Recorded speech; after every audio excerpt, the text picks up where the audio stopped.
নমস্কার বন্ধুরা, সাবিত্রী রান্নাঘরে স্বাগত। আমি আজকে বানাচ্ছি পাট শাকের ঝোল। এখানে পাট শাক নিয়েছি এক আঁটি, ভালো করে কেটে ধুয়ে নিয়েছি।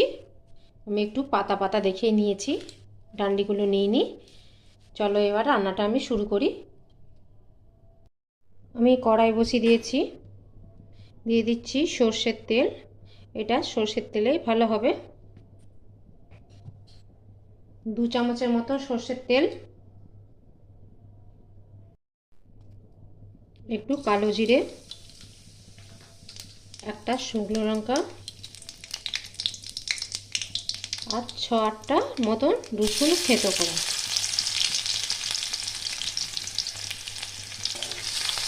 এটা একটু ভালো করে ভেজে নিতে হবে। এবার এতে দিয়ে দিতে হবে লবণ, হলুদ,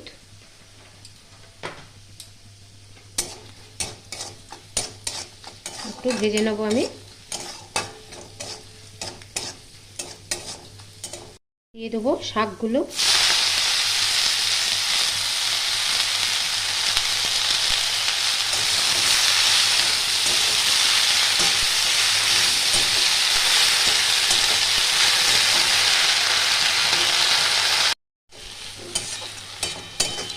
নাড়াচাড়া করে নিয়েছি, নিয়ে অল্প পরিমাণে একটু জল দিয়ে দেবো।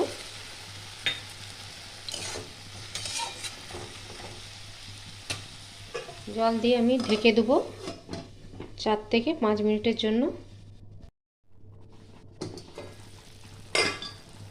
5 মিনিট পরে আমি খুলে দেখছি, শাকটা একদম সেদ্ধ হয়ে গেছে আর নরম হয়ে গেছে একদম।